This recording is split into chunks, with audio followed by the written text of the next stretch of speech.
Hello दोस्तों, स्वागत है आपका हमारे चैनल यूपी एग्ज़ाम क्विज़र में। दोस्तों, आज के वीडियो में हम 29 जून से संबंधित उत्तर प्रदेश के सभी एग्ज़ाम्स के लिए मोस्ट इम्पॉर्टेंट करंट अफेयर के क्वेश्चंस को डिस्कस करेंगे और हर एक क्वेश्चन से रिलेटेड आपको फैक्ट भी बताएंगे। और वीडियो के अंत में हम आपसे एक क्वेश्चन भी पूछेंगे जिसका जवाब आपको कमेंट बॉक्स में देना है। और अगर आपको इसकी PDF डाउनलोड करनी है तो इसकी PDF आप हमारे टेलीग्राम ग्रुप से डाउनलोड कर सकते हैं। टेलीग्राम ग्रुप की लिंक आपको वीडियो के डिस्क्रिप्शन में मिल जाएगी। और दोस्तों, ये जो Uttar Pradesh daily current affair का वीडियो है, ये यूपी के सभी कॉम्पिटिटिव एग्जाम्स जैसे यूपी पैट हो गया, यूपी सुपर टेट हो गया यानी उत्तर प्रदेश शिक्षक भर्ती, और इसके साथ ही यूपी PSC है, RO ARO है, यूपी SI है, लेखपाल वीडियो, यानी उत्तर प्रदेश के जितने भी कॉम्पिटिटिव एग्जाम्स हैं सभी के लिए मोस्ट इम्पॉर्टेंट है। तो अगर आप उत्तर प्रदेश के किसी भी एग्जाम्स की तैयारी कर रहे हैं तो इस वीडियो को रेगुलर जरूर देखें। चलिए शुरू करते हैं। दोस्तों, उत्तर प्रदेश से संबंधित कुछ इंपॉर्टेंट क्वेश्चंस को रिवाइज करते हैं। तो पहला क्वेश्चन ध्यान रखेंगे, भारत का पहला अमृत सरोवर जो है कहाँ पर बनकर के तैयार हुआ? तो उत्तर प्रदेश के रामपुर में जो है देश का पहला अमृत सरोवर बनकर के तैयार हुआ है। वैक्यूम आधारित सीवर सिस्टम लगाने वाला भारत का पहला शहर कौन सा बना? तो ये बना है आगरा। ध्यान रखेंगे, वैक्यूम आधारित सीवर सिस्टम। राज्य का पहला आदिवासी संग्रहालय, क्वेश्चन ध्यान रखेंगे, राज्य का पहला जो आदिवासी संग्रहालय है ये कहाँ पर जो है स्थापित हुआ? तो बलरामपुर में। ध्यान रखेंगे, बलरामपुर में। और अगर गांव पूछा जाए तो इमिलिया कूडर गांव है, वहां पर जो है राज्य का पहला आदिवासी संग्रहालय स्थापित किया गया। अगला क्वेश्चन है, उत्तर प्रदेश का पहला हिस्ट्री म्यूजियम कहाँ पर बना? तो ये बना है लखनऊ चिड़ियाघर में। ध्यान रखेंगे। अगला क्वेश्चन है, ई पेंशन पोर्टल शुरू करने वाला पहला राज्य कौन सा है? तो उत्तर प्रदेश जो है ई पेंशन पोर्टल को शुरू करने वाला भारत का पहला राज्य है। अगला है, दस्तक अभियान कहाँ से संबंधित है? उत्तर प्रदेश से। एक जिला एक खेल योजना, ये भी उत्तर प्रदेश सरकार ने शुरू की है। जिस तरह से एक जिला एक उत्पाद योजना प्रदेश में चलाई जाती है, उसी की तर्ज पर जो है एक जिला एक खेल योजना शुरू की गई। संभव पोर्टल, ये भी उत्तर प्रदेश से संबंधित है। और डॉक्टर से सुनिए पहल, ये भी उत्तर प्रदेश से संबंधित है। तो ये सारे क्वेश्चन आपको अच्छे से ध्यान रखने हैं। और ये क्वेश्चन और ध्यान रखेंगे कि प्रदेश में जो है ऐसा पहला रेस्टोरेंट कौन सा जो है वो बन गया है जहाँ पर रोबोट जो है खाना सर्व करने का काम करते हैं। तो ध्यान रखेंगे, नोएडा में इस तरह का जो है एक रेस्टोरेंट है जहाँ पर रोबोट खाना सर्व करते हैं। और वहाँ पर जो 2 रोबोट खाना सर्व करते हैं उनके नाम क्या है? तो रूबी और जो है दीवा, ये उनके नाम है। तो ध्यान रखेंगे, ये दोनों काफ़ी इम्पोर्टेंट है। दोस्तों, उत्तर प्रदेश लेखपाल के लिए अगर आपको ग्रामीण प्रवेश की ई-बुक डाउनलोड करनी है तो इसकी लिंक आपको वीडियो के डिस्क्रिप्शन में मिल जाएगी, वहाँ से आप इस ई-बुक को डाउनलोड कर सकते हैं। आज का सेशन शुरू करने से पहले हम कल के क्वेश्चंस का रिवीजन करेंगे। कल का पहला क्वेश्चन है, हाल ही में मुख्यमंत्री योगी आदित्यनाथ ने उत्तर प्रदेश के गाँव में रहने वाले कितने लोगों को अक्टूबर 2023 तक घरौनी प्रमाण पत्र प्रदान किए जाने की घोषणा की? तो 2.5 करोड़ लोगों को जो है 2023 तक घरौनी प्रमाण पत्र देने की घोषणा की गई है।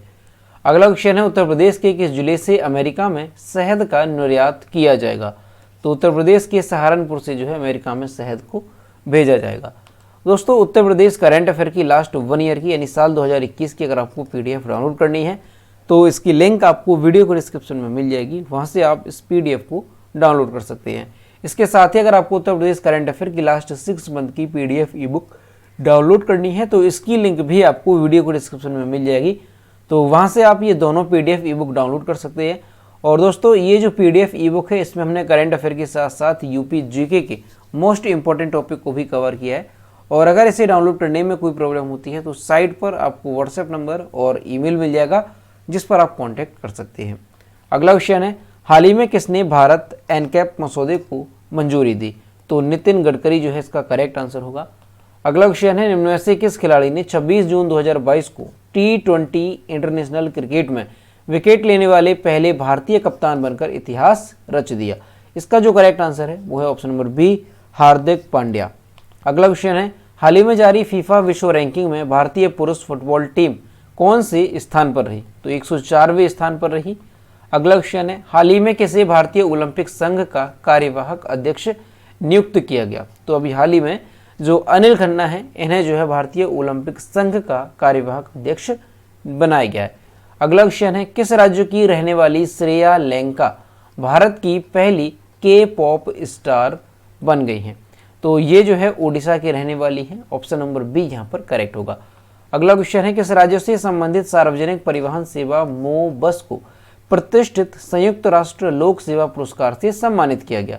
तो ये जो मो बस सेवा है ये किस राज्य से संबंधित है? तो ध्यान रखेंगे उड़ीसा सरकार ने जो है इस योजना को शुरू किया था। तो काफ़ी इंपॉर्टेंट है क्योंकि इसे जो है संयुक्त राष्ट्र लोक सेवा पुरस्कार से सम्मानित किया गया है। अगला क्वेश्चन है, मध्य प्रदेश ने बेंगलुरु में रणजी ट्रॉफी 2021-22 के फाइनल में 41 बार की चैंपियन मुंबई की टीम को कितने विकेट से हराकर पहली बार यह खिताब जीत लिया है? तो 6 विकेट हरा करके ऑप्शन नंबर बी यहाँ पर करेक्ट होगा। तो दोस्तों ये थे कल के क्वेश्चंस जिसका हमने रिवीजन किया। अब हम शुरू करते हैं आज का सेशन। आज का पहला क्वेश्चन है, हाल ही में किस राज्य सरकार ने प्राकृतिक खेती को बढ़ावा देने के लिए बोर्ड गठित करने की घोषणा की है? इसका जो करेक्ट आंसर है वह option number B Uttar Pradesh सरकार ने। 27 जून 2022 को विश्व बैंक द्वारा उत्तर प्रदेश सतत और समान विकास की ओर विषय पर आयोजित एक सम्मेलन को संबोधित करते हुए मुख्यमंत्री योगी आदित्यनाथ ने कहा कि राज्य सरकार द्वारा प्रदेश में प्राकृतिक खेती को बढ़ावा देने के लिए एक बोर्ड गठित किया जाएगा। उन्होंने ये कहा कि प्राकृतिक खेती का जो उद्देश्य है वो उर्वरकों, रसायनों और कीटनाशकों के उपयोग को कम करके तथा कम या शून्य लागत वाले किसानों द्वारा उत्पादित इनपुट का उपयोग करके विषाक्त मुक्त कृषि को बढ़ावा देना है।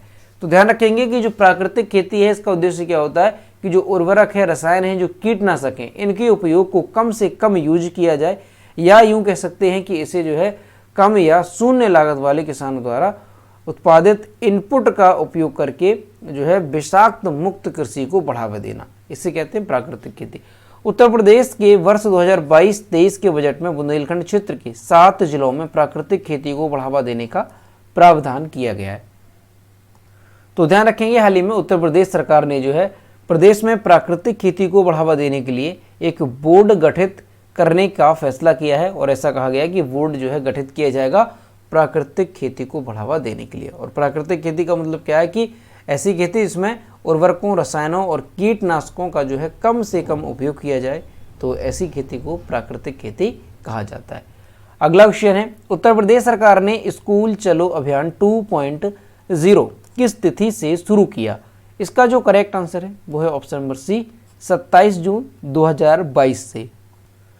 दोस्तों प्रदेश के परिषदीय स्कूलों में शैक्षिक सत्र 2022 और 23 में 2 करोड़ विद्यार्थियों के दाखिले यानी कि एडमिशन का लक्ष्य रखा गया है और इसे पूरा करने के लिए 27 जून से स्कूल चलो अभियान का दूसरा चरण शुरू किया गया। अब ये जो अभियान है स्कूल चलो अभियान 2.0 ये जो है कितने दिनों तक चलेगा? तो ध्यान रखना है 15 दिनों तक ये अभियान चलेगा। पहले दोस्तों जो स्कूल चलो अभियान शुरू किया गया था वो अप्रैल 2022 में चलाया गया था, पहला स्कूल चलो अभियान। परिषदीय स्कूलों के शिक्षक अपने स्कूल के आसपास घर घर जाकर 6 वर्ष से 14 वर्ष तक की आयु के बच्चों का दाखिला कराने के लिए अभिभावकों को प्रेरित करेंगे। अभी परिषदीय स्कूलों में 1.88 करोड़ विद्यार्थी पढ़ाई कर रहे हैं। तो ध्यान रखेंगे कि उत्तर प्रदेश में स्कूल चलो अभियान 2.0 शुरू किया गया। ये जो अभियान ये कब से शुरू हुआ? तो 27 जून से शुरू हुआ। कितने दिनों तक ये अभियान चलेगा? तो ध्यान रखना है 15 दिनों तक ये अभियान चलेगा।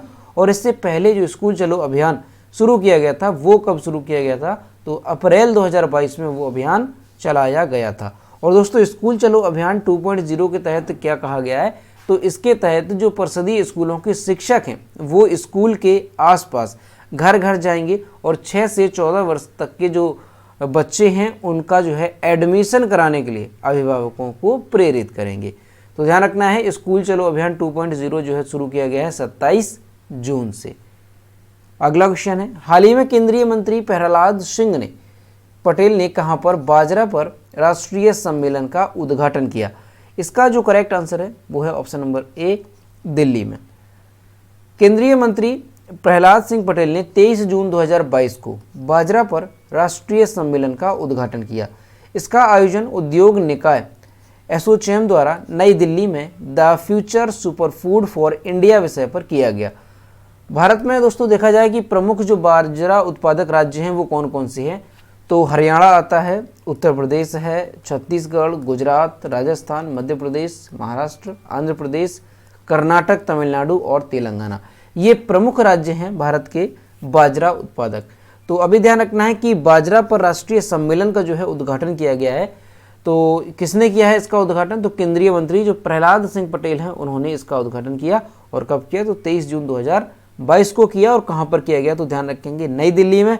और किस विषय पर जो है इसका आयोजन जो है वो किया गया था? तो the future super food for India विषय पर जो है ये उद्घाटन जो है इसका किया गया था।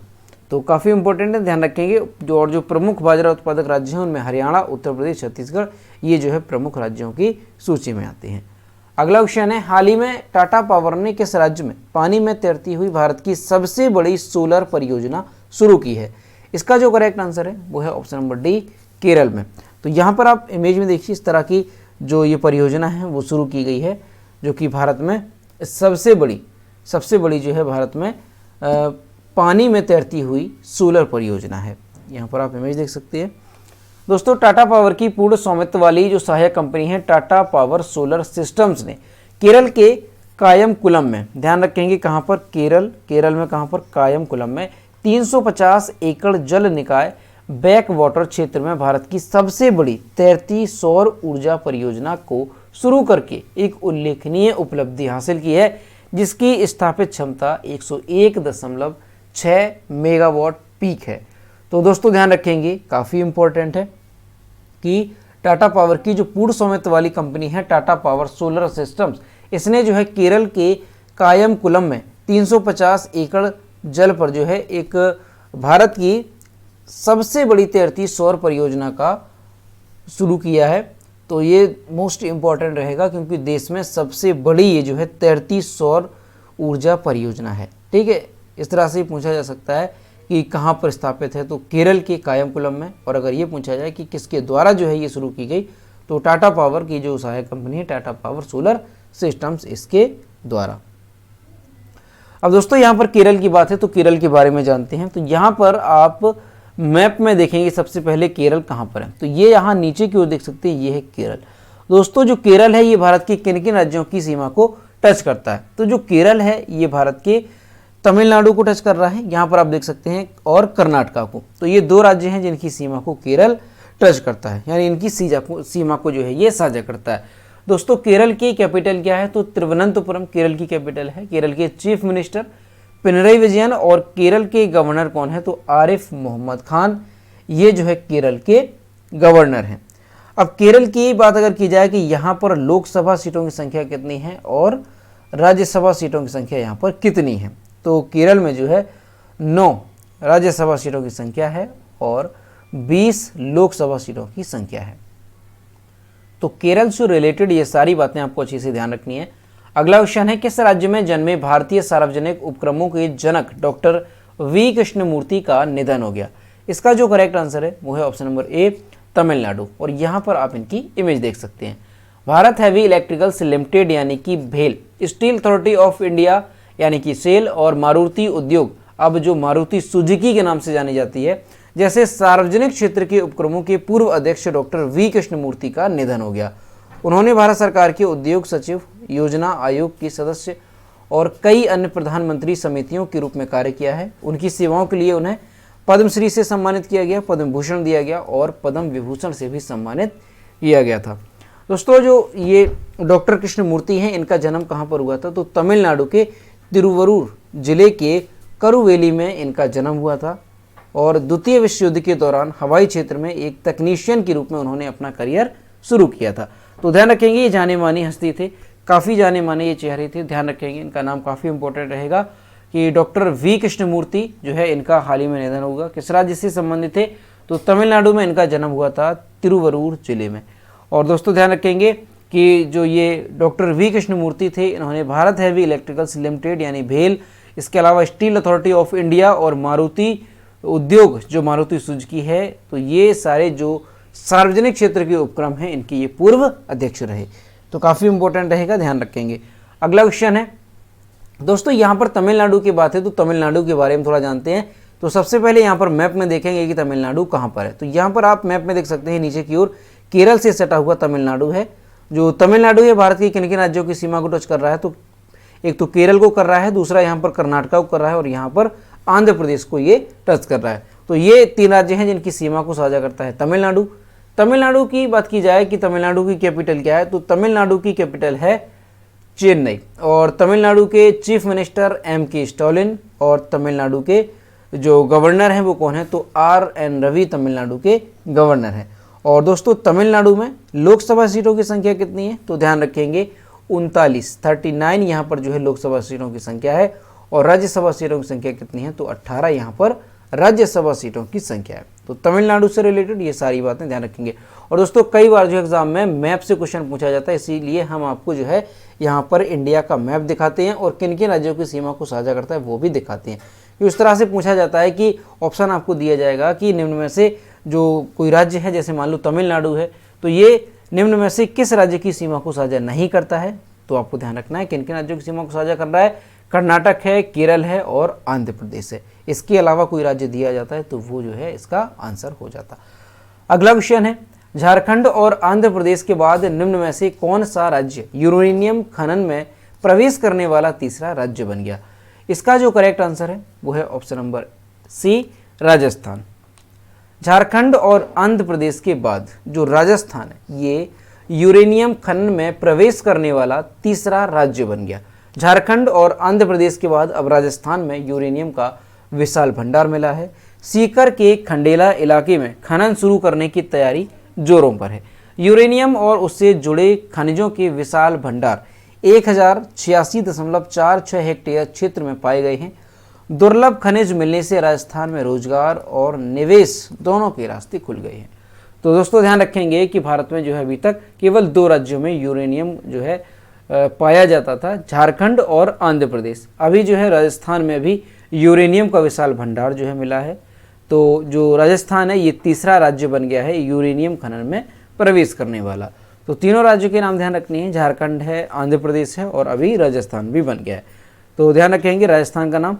अब दोस्तों यहाँ पर राजस्थान की बात है तो राजस्थान के बारे में जानते हैं। तो सबसे पहले यहाँ पर मैप में देखेंगे कि राजस्थान कहाँ पर है। तो यहाँ पर आप मैप में देख सकते हैं ये है राजस्थान। जो राजस्थान है ये भारत के किन किन राज्यों की सीमा को साझा कर रहा है, तो यहाँ पर आप देखेंगे सबसे पहले तो नीचे की ओर गुजरात है, इसके साथ ही मध्य प्रदेश है, उत्तर प्रदेश भी राजस्थान की सीमा को साझा कर रहा है। ऊपर की ओर आप देख सकते हैं हरियाणा और यहाँ पर जो है पंजाब। तो ये सारे राज्य हैं जो कि राजस्थान की सीमा को साझा करते हैं। दोस्तों राजस्थान की कैपिटल क्या है, तो जयपुर राजस्थान की कैपिटल है। राजस्थान के चीफ मिनिस्टर अशोक गहलोत और राजस्थान के गवर्नर कौन है, तो कलराज मिश्रा जो है राजस्थान के गवर्नर हैं। राजस्थान में लोकसभा और राज्यसभा सीटों की संख्या कितनी है, तो ध्यान रखेंगे लोकसभा सीटों की बात की जाए तो 25 यहाँ पर लोकसभा सीटों की संख्या है और 10 यहाँ पर राज्यसभा सीटों की संख्या है। और दोस्तों जो राजस्थान है इससे संबंधित एक बात और ध्यान रखेंगे कि अगर एरिया वाइज देखा जाए, क्षेत्रफल की दृष्टि से अगर देखा जाए तो भारत का ये सबसे बड़ा राज्य है, यानी फर्स्ट रैंकिंग आती है एरिया वाइज। और वहीं अगर पॉपुलेशन वाइज देख लिया जाए यानी जनसंख्या की दृष्टि से, तो जनसंख्या की दृष्टि से जो है ये कितने नंबर पर आता है, 7वें नंबर पर आता है भारत में जनसंख्या की दृष्टि से। ठीक, तो ध्यान रखेंगे। और वहीं आपको याद रखना है कि जनसंख्या की दृष्टि से पहले स्थान पर कौन सा राज्य है, तो वो है उत्तर प्रदेश। ध्यान रखेंगे पॉपुलेशन में पहले स्थान पर कौन सा है, पॉपुलेशन, ध्यान रखेंगे पॉपुलेशन में पहले स्थान पर कौन सा है, फर्स्ट नंबर पर कौन सा आता है, तो ये आता है यूपी। अगला क्वेश्चन है, किस देश ने अंतरिक्ष में ठोस ईंधन वाला रॉकेट जुलजना लॉन्च किया। इसका जो करेक्ट आंसर है वो है ऑप्शन नंबर डी, ईरान ने। ईरान ने ठोस ईंधन संचालित रॉकेट अंतरिक्ष में छोड़ा। ईरान की रक्षा मंत्रालय के प्रवक्ता अहमद हुसैनी ने कहा कि 25.5 मीटर लंबा रॉकेट जुलजना ये 220 किलोग्राम का उपग्रह ले जाने में सक्षम है। इससे पृथ्वी की निचली कक्षा में आंकड़े एकत्र करने और ईरान के अंतरिक्ष उद्योग को प्रोत्साहित करने में मदद मिलेगी। जुलजना नाम इमाम हुसैन के घोड़े के नाम पर दिया गया। तो दोस्तों ध्यान रखेंगे, आपसे इस तरह से क्वेश्चन पूछा जा सकता है कि जुलजना क्या है, तो जुलजना जो है ये क्या है, ये एक रॉकेट है जुलजना। और इसे जो है किस देश ने लॉन्च किया है, तो ध्यान रखेंगे ईरान ने इसे लॉन्च किया है। और ये कितने किलोग्राम का उपग्रह ले जाने में सक्षम है, तो ध्यान रखेंगे ये जो है 220 किलोग्राम तक का उपग्रह ले जाने में सक्षम है। दोस्तों ईरान की अगर बात करें तो ईरान की कैपिटल क्या है, तो ध्यान रखेंगे तेहरान ईरान की कैपिटल है। ईरान के जो आपके प्रेसिडेंट हैं वो कौन है, तो इब्राहिम राइसी जो है ये ईरान की प्रेसिडेंट हैं। और ईरान की करेंसी क्या है, तो ध्यान रखेंगे ईरान की करेंसी है ईरानी रियाल। तो ये तीनों बातें ध्यान रखनी है, प्रेसिडेंट और करेंसी और इसकी कैपिटल। अगला क्वेश्चन है, हाल ही में कौन federation of international cricketers association की पहली महिला अध्यक्ष बनी, तो ये बन गई हैं लिसा स्टालेकर। महान ऑस्ट्रेलियाई क्रिकेटर लिसा स्टालेकर को कार्यकारी समिति की बैठक में federation of international cricketers association की अध्यक्ष बनाया गया। लिसा FICA यानी federation of international cricketers association की पहली महिला अध्यक्ष हैं। लिसा ने अपनी ऑस्ट्रेलियाई टीम को 2013 में वर्ल्ड कप जिताया था। लिसा का जन्म 13 अगस्त 1979 को महाराष्ट्र के पुणे में हुआ था। उन्होंने ऑस्ट्रेलियाई टीम के लिए 8 टेस्ट खेले, 125 वनडे और 54 T20 मैच खेले। इसमें लिसा ने टेस्ट में 416, वनडे में 2728 और T20 मैच में 769 रन बनाए हैं। तो दोस्तों ध्यान रखेंगे, ये भी काफ़ी इम्पोर्टेंट रहेगा कि जो लिसा स्टालेकर हैं ये जो है federation of international cricketers association की अध्यक्ष बनने वाली पहली महिला है। अगला क्वेश्चन है, भारत से पहली बार किसे अंतर्राष्ट्रीय टेनिस हॉल ऑफ फेम द्वारा गोल्डन अचीवमेंट अवार्ड के 2022 प्राप्तकर्ता के रूप में नामित किया गया। इसका जो करेक्ट आंसर है वो है option number B, Vijay Amritraj को।